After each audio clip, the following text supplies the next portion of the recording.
శివయ్యని తేలికగా ప్రసన్నం చేసుకునే పూజా విధానమే శివదేవుని పూజా విధానం. తేలికగా ఎవరైనా చేయగలిగేటటువంటి శివదేవుని పూజా విధానం. ఎంత తేలికగా శివయ్యని పూజిస్తూ ఉంటామో అంతే తేలికగా మీ కుటుంబంలో ఉన్నటువంటి సమస్యలన్నిటిని కూడా ఇట్టే దూదిపింజలాగా తీసేస్తాడట. కాబట్టి శివయ్య అనుగ్రహం లేనిదే చేమైనా కుట్టదు అని అంటారు. కానీ పూజలో ముఖ్యమైన నియమం ఒకటి ఉందండి. అది భక్తి ఇంకా శ్రద్ధ. అవి ఉంటే చాలట. పూజకి ఇంకేమీ అవసరం లేదట.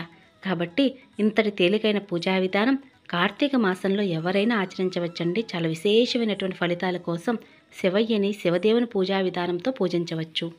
కార్తీక మాసం అంటేనే అతి పవిత్రమైన మాసం. శివయ్యకి కార్తీక మాసం అంటే ఎంతో ప్రీతికరం.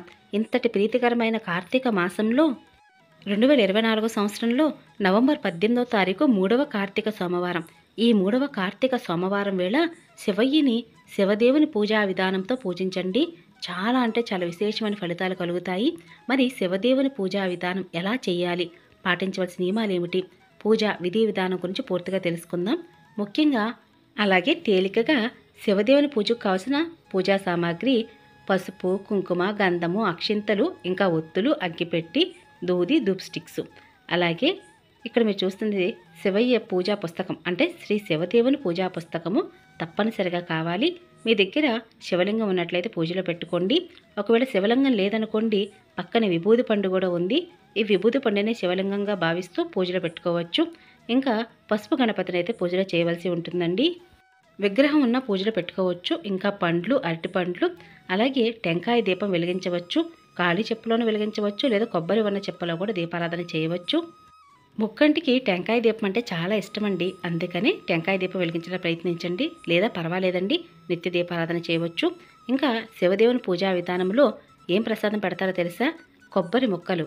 హంగు ఆర్భాటం లేనటువంటి పూజా విధానమని, అలాగే తేలికగా చేసే పూజా విధానం అని చెప్తూనే ఉన్నాం కదండి. ఇంకా పూజకు ఏమేమి కావాలి అంటే ఇవన్నీ కూడా మనకి మనసు తృప్తి కోసం మాత్రమే.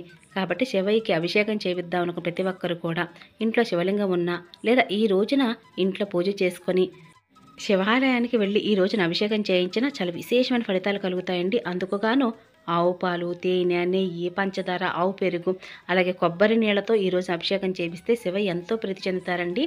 అలాగే శివయ్యకి ఒక్క బెలవదళం సమర్పించినా ఇంకా చాలా ప్రీతి చెందుతారు. వట్టి వీళ్ళతో కనుక అభిషేకం చేపిస్తే శివయ్య ఇట్టి ఉప్పొంగిపోతాడట. కాబట్టి ఈ రోజున ఏమున్నా లేకపోయినా సరే విభూది నీళ్లతో, వట్టి వీర్లతో కానీ శివయ్యకి అభిషేకం చేయించవచ్చండి. అలాగే శివదేవుని పూజను ఈ కార్తీక మాసంలో పూజ మొదలు పెట్టవచ్చు. అలాగే పూజా విధానం ఎంత తేలికగా ఉంటుందో వారాలు కూడా అంతే సులభంగా చేయవచ్చు. 3 వారాల పూజా విధానం అండి. ఒకసారి మొదలు పెడితే 3 వారాలు చేయాలంటే కార్తీక మాసంలో శివదేవుని పూజను చేసి శివదేవుని కథ చదివినట్లయితే ఆ కుటుంబం యొక్క కష్టాలను ఇట్టే తీరుస్తానని కూడా చెప్పారట. కాబట్టి చాలా విశేషమైన పూజా విధానం అండి. చాలా తేలికగా ఎవరైనా చేయవచ్చు. పెళ్లి కాని వారు, పెళ్ళైన వారు, అలాగే ఎటువంటి కష్టాన్నైనా సరే దాటగలిగే శక్తి ఆ శివయ్య మీకు తప్పక అనుగ్రహిస్తారండి. అయితే పూజా విధానంలో ముఖ్యంగా పసుపు గణపతిని చేసుకోవాలి. ఈ పువ్వులతోనే పూజించాలి, ఆ పువ్వులతో పూజించాలి నియమం కూడా లేదండి. కాబట్టి ఏ పువ్వులతో అయినా సరే శివయ్యని పూజించవచ్చు. అయితే ఇన్ని వారాలని ఒక నియమంగా పెట్టి పూజ చేస్తున్నప్పుడు మాత్రమే సపరేట్గా పూజాపీఠాన్ని ఏర్పాటు చేయాలండి. లేదు ఈ ఒక్కరోజే శివదేవుని పూజ చేసుకుంటాం అనుకున్న వారు ఎవరైనా సరే పూజా మందిరంలో చేసుకోవచ్చు. కానీ 3 వారాల పూజా విధానం చాలా విశేషమైన ఫలితాలు కలుగుతాయి. కార్తీక మాసంలో మొదలుపెట్టి 3 వారాల పూజను పూర్తి చేయవచ్చు. శివలింగం ఉంటే పూజలో పెట్టుకోండి. లేదా మీ దగ్గర రుద్రాక్ష ఉన్నా సరే శివలింగంగా భావిస్తూ అభిషేకం చేయవచ్చు. అలాగే పసుపు గణపతిని కూడా పూజలో పెట్టుకోవాలి. ఇక పసుపు గణపతికి ఇలా పూజలో పెట్టుకున్న తర్వాత వెంటనే బొట్టు పెట్టకూడదండి. పూజకు అన్నీ సిద్ధం చేసుకోవాలి. ఇంకా ఈ రోజున జిల్లేడు ఒత్తులతో దీపారాధన చేస్తే చాలా అంటే చాలా మంచిదండి. అలాగే ఈ దూదిలో ఎటువంటి పత్తి గింజలు ఉన్నా కూడా తీసేయాలి. ఇక్కడ మీకు జిల్లేడు ఒత్తును కూడా చూపిస్తున్నాను. ఇది నేను చెట్టు నుండి ఈ కాయ అయితే కోసుకొచ్చుకున్నానండి. నేను ఇంట్లోనే జిల్లేడు ఒత్తును తయారు చేస్తాను. ప్రతి సంకష్టహర చతుర్థికి నేను జిల్లేడు ఒత్తులతో దీపారాధన చేస్తానండి. అందుకే జిల్లేడు ఒత్తు దూది అనేది నా దగ్గర ఎక్కువగా ఉంటుంది. 2 ఒత్తును ఒక ఒత్తుగా చేస్తే దీపారాధన చేయవలసి ఉంటుంది. అలాగే ఈ రోజున విశేషంగా టెంకాయ దీపం పెడితే చాలా అంటే చాలా మంచిదండి. టెంకాయ దీపాన్ని కొబ్బరి దీపం అని, ముక్కంటి దీపం అని కూడా అంటారు. అంటే 3 కనులు ఉన్నటువంటి చెప్ప వైపున ఈ దీపం అయితే వెలిగిస్తూ ఉంటాం కదండి. అందుకని త్రినేత్రుడికి సంకేతకంగా ఈ దీపాన్ని అయితే వెలిగిస్తూ ఉంటారు. వెలిగించవచ్చు, లేదా నిత్య దీపారాధన చేయవచ్చు. ముందుగా వినాయకుడికి బొట్టు పెట్టి ఆ తర్వాత నిత్య దీపారాధన వెలిగించాలి. అలాగే పువ్వులతో అలంకరణ చేయాలి వినాయకుడికి. మనం ఎన్ని పూజలు చేసినా సరే ముందుగా వినాయకుడిని అయితే ప్రార్థించాలండి. ఎన్ని పూజా వ్రతాలు చేస్తున్నప్పుడు కూడా ఆదిదేవుడు వినాయకుడి యొక్క అనుగ్రహం తప్పనిసరిగా కావాలి. కాబట్టి పువ్వులతో అలంకరణ, యజ్ఞోపవీతం వస్త్రము సమర్పించి, ఇంకా అన్నిటికంటే ముఖ్యంగా వినాయకుడికి గరికంటే చాలా ఇష్టం. కాబట్టి ఈ రోజున గరికని కూడా వినాయకుడి దగ్గర పెడుతున్నానండి. చక్కగా వినాయకుడి గరికతో అలంకరణ చేశాను. ఇంకా గరికతో అష్టోత్తరం చదివితే వినాయకుడు ఇంకా ఉప్పొంగిపోతాడట. కాబట్టి ఈ రోజున వినాయకుడికి గరికతో అష్టోత్తరం చదువుతున్నాను. అలాగే అక్షింతలు వేసి ఇక దీపం ధూపం చూపించి పండు పాలు లేదా ఒక పండైనా సరే నైవేద్యంగా పెట్టి పూజ అయితే చేయవలసి ఉంటుందండి. ఈ విధంగా వినాయకుడి పూజ చేయాలి. ప్రతిరోజు కూడా మనం పూజా విధానంలో వినాయకుడి పూజను చూస్తూనే ఉన్నాము. కాబట్టి మీ అందరికీ కూడా అర్థమయ్యే ఉంటుంది అనుకుంటున్నాను. పూజలు ఎటువంటి ఆటంకం లేకుండా చూడమని చెప్పి ఆ విఘ్ననాథుడికి అందరూ కూడా నమస్కరించుకోవచ్చండి. ఇక దీపం ధూపం చూపించాం కదా, ఇక స్వామివారికి తాంబూలమైన పండే నైవేద్యంగా పెట్టి నమస్కరించుకోవాలి. ఇక ఇప్పుడైతే శివాభిషేకానికి సిద్ధం చేసుకోవాలి. పంచామృతాలతో అయినా లేదా మంగళకరమైన జలంతో అయినా అభిషేకం చేయవచ్చు. ముఖ్యంగా శివయ్యకి విభూది అంటే చాలా ఇష్టం కదండి. ఇక నేను నీళ్ళలో అయితే చక్కగా ఇలా విభూది వేసి ఒకసారి కలుపుకుంటున్నాను. ఇందులో మీరు కొద్దిగా జవ్వాది పౌడరు, పన్నీరు, రోజు వాటర్ ఇవి కూడా కలపవచ్చు. ఇంకా వట్టివేర్లు ఉంటే వట్టివేర్లు కూడా పెట్టి అభిషేకం చేయవచ్చు. ఇక అభిషేకానికి సిద్ధం చేసుకున్న ముందుగా గంగా జలంతో కానీ లేదా శుద్ధమైన జలంతో ముందుగా కొంచెం నీళ్ళు అయితే పోయాలండి. అంటే నీళ్ళ అభిషేకం అనమాట. ముందుగా జలాభిషేకం చేయాలి. ఆ తర్వాత విభూతి నీళ్ళతో అభిషేకం చేయాలి. అందరూ ఒకసారి ఓం నమ శివాయ, హరహర మహాదేవ, శంభో శంకర, హరహర హరహర హరహర అంటే చాలా ఉన్న పాటును లేచి వచ్చి ఎవరా నన్ను పిలుస్తున్నారని చెప్పి వారి వంక చూసి వారు ఉన్నటువంటి కష్టాన్ని ఇట్టే తీరుస్తాడట. కాబట్టి అటువంటి ఆ శివయ్యని భక్తి శ్రద్ధలతో పూజించండి. ఎన్నో పూజలు చేస్తున్నాం, మాకు ఎటువంటి ఫలితం లేదని బాధపడుతున్నారా? వద్దండి, ముందుగా శివదేవుని పూజ చెయ్యండి. స్వామిని మనసారా ప్రార్థించండి. తప్పకుండా మీకు వచ్చినట్టు కష్టాన్ని ఆ శివయ్య తప్పక తీరుస్తాడు.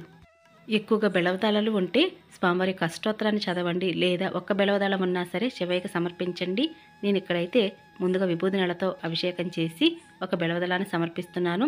అలాగే మరొక బెళవదళాన్ని అయితే నేను వెనకమాల ఉన్నటువంటి విభూది పండుగ అయితే అలంకరణ చేస్తున్నాను. శివనామస్మరణ మనలో ఉన్న అజ్ఞానం అనే చీకటిని తొలగించి జ్ఞానం అనే జ్యోతిని వెలిగిస్తుందట. కాబట్టి ప్రతి ఒక్కరూ కూడా ఓం నమ శివాయ అనే పంచాక్షరి మంత్రాన్ని ఎప్పుడు జపిస్తూ ఉండండి.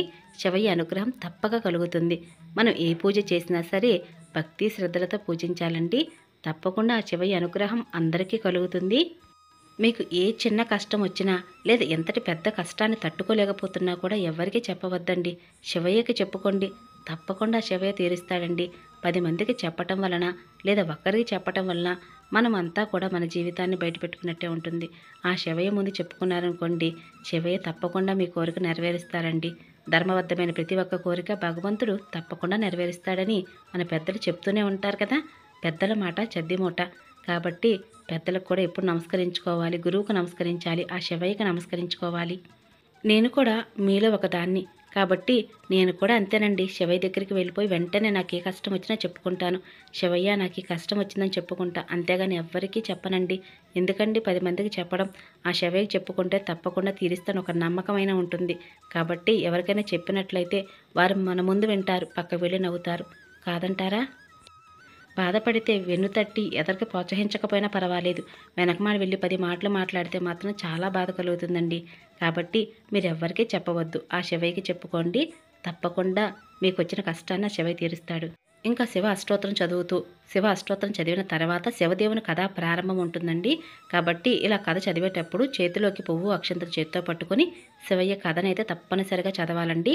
శివదేవుని కథ పూజా పుస్తకము మనకు మార్కెట్లో అవైలబుల్గా ఉంటుంది. ఒక్కసారి కొనుక్కున్నట్లయితే మనం ఎప్పుడంటే అప్పుడు శివయ్య చక్కగా నమస్కరించుకొని 3 సోమవారాలు పూజ చేస్తే చాలండి. అంటే మీరు ఈ కార్తీక మాసంలో మొదలుపెట్టి 3 వారాలు చేయవచ్చు, లేదా రాబోయే మార్గశిర మాసంలో అయినా సరే పూజను మొదలు పెట్టవచ్చు. కాబట్టి ఏ రోజైనా సరే మొదలు పెట్టాలి అనుకున్నప్పుడు ఒక సోమవారం నాడు పూజను మొదలు పెట్టండి. 3 సోమవారాలు పూజను పూర్తి చేయండి.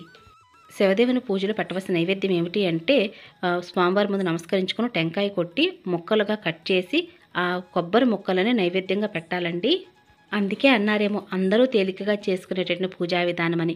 కాబట్టి శివయ్యకి ఎంత ఇష్టమైన ఈ నైవేద్యాన్ని పెట్టి మీ మనసులో ఉన్న కోరిక సంకల్పం ఒక కొబ్బరికాయ రూపంలో చేత్తో పట్టుకొని నమస్కరించుకొని కొబ్బరికాయ కొట్టి మీ గోత్రనామాలు చెప్పుకొని శివయ్యకి చక్కగా మంగళహారతులు ఇచ్చి దేవదూప నైవేద్యం సమర్పయామి, దీపానంద శుద్ధ ఆచమనీయం సమర్పయామి అంటూ ముందుగా శివయ్యకి అర్పించి, శివయ్య నాకున్నంతలో పూజ చేసుకున్నాను, నీ కరుణా కటాక్ష వీక్షణాలు నా మీద నా కుటుంబం మీద ఎల్లవేళలా ఉండి చూడు తండ్రి అని నమస్కరించుకొని అక్షింతలు తీసుకుని తల మీద వేసుకుని ఒక పువ్వు తలలో పెట్టుకోండి.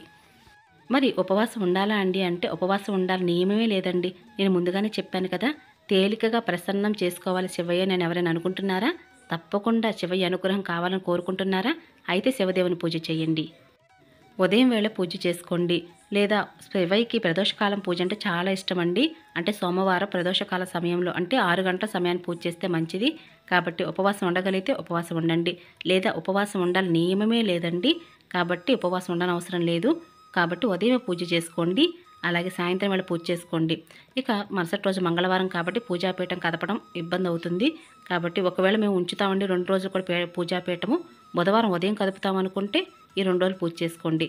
లేదండి మాకు చాలా ఇబ్బందులు ఉన్నాయి అనుకున్న వారు ఎవరైనా సరే సోమవారం సాయంత్రం పూజ అయిన తర్వాత ఇక సాయంత్రం వేళ పూజాపీఠాన్ని కదిపేయండి. నిత్య పూజా మందిరంలో ఈ పూజను చేయవచ్చా అంటే చేయవచ్చండి. ఇంకా పూజాపీఠం కదపాలి నియమం అయితే ఉండదు. ఎందుకంటే ఆడవారికి వచ్చే ఇబ్బంది వల్ల 2-3 రోజులు పూజాపీఠాన్ని ఉంచాలి అంటే ఇబ్బందే. కాబట్టి మీరు నిత్య పూజా మందిరంలో కూడా ఈ పూజలు చేసుకోవచ్చు. అలాగే ఒక్కొక్క వారం ఒక్కొక్క దీపాన్ని కూడా పెట్టవచ్చండి. ప్రత్యేకమైన దీపం, రుద్రాక్ష దీపం, టెంకాయ దీపం, అలాగే పిండి దీపాన్ని కూడా 3 వారాలు కూడా వెలిగించవచ్చు. ఈ పూజను ఉదయమైనా చేయవచ్చు, సాయంత్రం వేళైనా చేయవచ్చు. పూజలు ఎటువంటి సందేహాలున్నా కింద కామెంట్ సెక్షన్లో అడగండి, తప్పకుండా సమాధానం చెప్తాను. ఇక ఇదేనండి ఈరోజు పూజా విధానం. మీ అందరికీ నచ్చింది, యూస్ఫుల్ అవుతుంది అనుకుంటున్నాను. మీకు కనుక ఈ పూజా విధానం నచ్చినట్లయితే మీ ఫ్రెండ్స్కి రిలేటివ్స్కి ఫార్వర్డ్ చేయండి. అలాగే లైక్ చేసి షేర్ చేసి కామెంట్ ఇవ్వండి. మరొక మంచి పూజా విధానంతో మళ్ళీ కలుసుకుంటానండి. ఇక అప్పటి వరకు నమస్కారం అండి.